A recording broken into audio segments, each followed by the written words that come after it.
da nga laaj ñaari laaj bu njëkk bi mooy yoon yeeg yu mel noonu yu tuddee ay nit ñoo xam ne dañ ñoo nootoon suñuy bureau lañu xam nga lu tubaab di wax bureau man su ma déggee ay soi-disant communicateur ou historien naan dañuy tagg ab tubaab parce que def na fi koo xam ne dafa ñëw nangu sa réew noot la nangu sa liberté ku wax mu dóor ku wax mu rey ku wax mu jël la génne la réew mi kooku mënul doon ku ñuy célébrer ci réew mi te ñoom du ñu célébrer pourtant ci suñu kaw la ñu toog boobu ba léegi ba tey sax ñu ngi toog suñu kaw di ñu ŋàcc bi leen Allemagne jàppee duma leen ba ñuy bëgg a dee dañoo ñëw jël suñuy maam ñu dem xeexi ba ñooñu ñibbisee ñu yóbbu leen caaro yi jël tubaab fay ko 1000 jël ñooñu ne leen 50 ans lay fay ñooñu ne d'accord ñu boom leen assassinat la rangale leen dóor leen ay fetal kon su nit ñi naan looy on a une histoire avec la France c'est quelle histoire histoire boo xam ne dañ jàpp say maam jaay traite négrière lu mat plus de 25 millions d'Africains génne nañ leen fii ci jamono jooju dans des conditions yoo xam ne kenn xamul ñu bëri dee ci géej gi dee feneen te ba léegi nag bëgguñu taxaw reconnaître ko le plus grand crime de l'humanité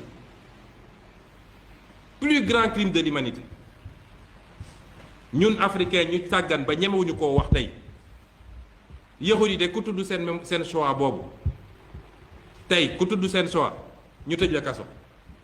ku ne sax est-ce que loolu amoon na ñu tëj la kaso waaye tey ñoom ba léegi bëgguñoo toog reconnaître ni c'est un crime mais mieux encore nous africains on doit exiger le dédommagement c'est vrai que kenn mënu koo dédommager waaye dañ ñu ko war a dédommager parce que préjudice moral bi mënoo ko dédommager kon il faut ñu décomplexe Sénégal mooy foo xam ne soo nee acteur politique soo nee d'accord ma ci franc CFA sax gars yi wala non bul wax waxu France non dañ lay yàqal mais c'est n'importe quoi cette colonisation mentale député assemblée nationale France ñeme taxaw France ne man franc CFA bi li laa ci xalaat suñu digganteeg Sénégal li laa ci xalaat yow soo nee suñu digganteeg France d'accord ma ci lii mais c'est extraordinaire loolu nag dina jeex xam nga sama campagne électorale boo sama étape Saint-Louis sama meeting Saint-Louis dama taxaw ne buñ ma wóoloo ba dénk ma réew mi statut bii dinaa ko fi jëlee def fi bu Cheikh Amadou Bamba wala bu keneen koo xam ne am na lu mu représenté ci réew mi image yaa ngi fi mën nga dugal léegi YouTube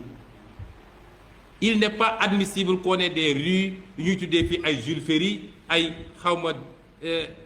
ville d'ailleurs tout ah Général de Gaulle Vincent Thiong xawma la nag mais ñun ana suñu nit ñu baax ab war ñu am rue bu tudd Arfan Bassir Sonko sama maam nga xam ne def na lu bëri fële buluf kon nañu bàyyi yooyu et waruñu woon toog sax su ma gisee ñu naan am na ñu ne dañ koy déboulonné ñu envoyé l'armée ñu ne dañuy dem taxawal statut fédéral ak li mu def suñuy maam ñu naan dañuy dem protéger statut am c'est tout n'importe bon si yooyu su ma ciy wax sax xol mën na jóg mais bu dee ñun de yàlla dénk nañu réew mi première semaine bi dootul am yoon buy tudd lu dul turu sénégalais wala africain Julius Nyerere Thomas Sankara Cheikh Anta Diop et cetera waaye tur yooyu du fi am wax nga affaire Bati Plus d'abord soxna si boo seetee de plus en plus wala de moins en moins di ngeen ma dégg ci mbirum scandale xam nga ndax lan dama jàpp ni man amatuma lu may prouver ci ay scandale juróom benni at ma ne ci scandale yi di révéler dem naa ba yenn Sénégalais dañ naan moom lu mu xam wax ko ñii naan du homme d'état ba ci lan ñu ngi sàcc alalu réew mi nga ne homme d'état laa duma ci wax ñi ngi lor askan wi nga ne homme d'état la du ma wax kooku mooy lépp sauf homme d'état noppi gu bëri bii ngay gis yépp c'est que gars yi dañuy jàppante yenn saa yi bu ko defee dañ naan soo ma waxalee ma waxal la wala ba ma waxalee ma tëj la ndax maa yor nguur gi man mun nga ma waxal mais doo ma tëj dama ne ku gis lu dul yoon luy yàq ci réew mi da ngay taxaw ne lii mi ngi yàq.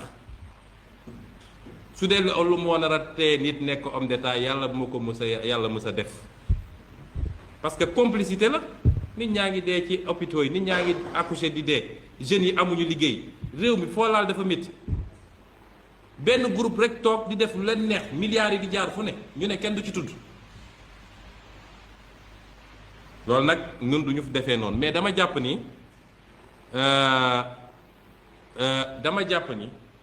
ñun egg nañu foo xam ne suñu parti day continuer dénoncer am na yoo xam ne ñu ngi ciy liggéey bu ñoree dinañ dénoncer. waaye léegi ñoom Birame ñu ngi fii sama lieutenant ñoom Bassirou Diomaye ak ñeneen man damay jublu ci yii ma wax nii ak di xalaat di bind ay téere ci li war a yóbbu réew mi ak Afrique wax ak sénégalais yi programme ak gis-gis teewul saa su ko jaree rek naa ko wax ndax assemblée moom saa yi moo fa taxawee la ma war a wax dinaa ko wax foofu boole koog nag dossier Bati Plus la ca ëpp dossier privé la dossier wu détournement ci biir entreprise dossier privé la bu dee am na lu ci war a doon dossier public xam nga lan la mooy su dee alal dafa génn te jaarewul fi mu war a jaar en espèce lañ ko doon génne déclaré wuñu ko nekkul ci seen bilan ça veut dire que lañ ca waroon fay ci impôt fayuñu ko ci peut-être aspect boobu mooy doon aspect public bu amee yeneen nag dossier bu nekk justice ñu koy instruire justice lan laa ci toog di wax loo xam ne maîtriser wu ma ko mais dama bëgg a wax sénégalais yi nii dossier yu gën a garaaw Bati Plus téeméeri junni yoon parce que fii ay 2 milliards xam nga 4 milliards la ñuy wax 94 milliards yi ñu sàcc fii ci réew mi ñu tudd ko te loolu di xaalisu sénégalais yi du xaalisu privé de du entreprise te tey bëri na ku yor làmmiñam di yóbbu 94 milliards yooyu gars yi moom lañ joxoon xaalis muy bind naan loolu amut. ba rapport OFNAC génn ne 94 milliards yu am la te lu gën a garaaw a ngi ci parce que yeneen 28 dossiers ñu ngi ci kon mat na ay centaines de milliards ci loo xam ne suñu alal la waaye am na ay nit yoo xam ne tey il joue au grand justicier ñi nga woon foofu di défendre Tahirou Sarr ak keneen ak keneen ak keneen kon du loo xam ne kiiwul ñëpp a ngi ciy wax. dossier bi ñëpp xam nañ ko wax dëgg yàlla man toll naa foo xam ne am na leneen lu may toppatoo léegi loo xam ne du ma dugg ci yenn détails yu demee noonu je crois que dossier justice la ay chroniqueur def nañ ci ay chronique wax lan la procureur wax lan moo nekk ci réquisitoire bi Sénégal yëpp xam nañ ñu ci ne kon mun nañ cee bañ a yokk dara xaw ma ndax am na beneen laaj su lu ko may ñu waaw maa ngi daaneel ci lancer un appel di ko lancer Macky Sall Macky Sall dafa war a xam ni réew munoo dëkk ci sama njaboot ak lu ñu munti def naa leen làq sama gannaaw waaye jàpp ñeneen ñoo xam ne defuñu dara lu ay nga leen di faagagal ba seen bakkan na ceeroon Macky Sall na libéré Abdou Karim Gueye bàyyi leen nit ñi julli ajjuma ci nit koo xam ne dafa feebar jarul nga koy tëj ba bakkanam nar cee lor ci boobu jamono ñu fi luubal ay milliards kenn woowu leen waaye ñi ñu jàppoon sax ñuy luxus xaalis yaa ngi leen di libéré loolu du yoon Macky Sall na xam ne àdduna du nii na libéré doomu jàmbur ji dafa am problème mu wér-gu-yaram ñëpp gis nañ ni dañ ko mujjoon évacuer ñun ñii dañoo cotiser dajale pour ñu jàppale ko yóbbu ko mu dem faju Allemagne su ko téyee ci kaso bi nag ba bakkanam rot fa moom moo ko assassiné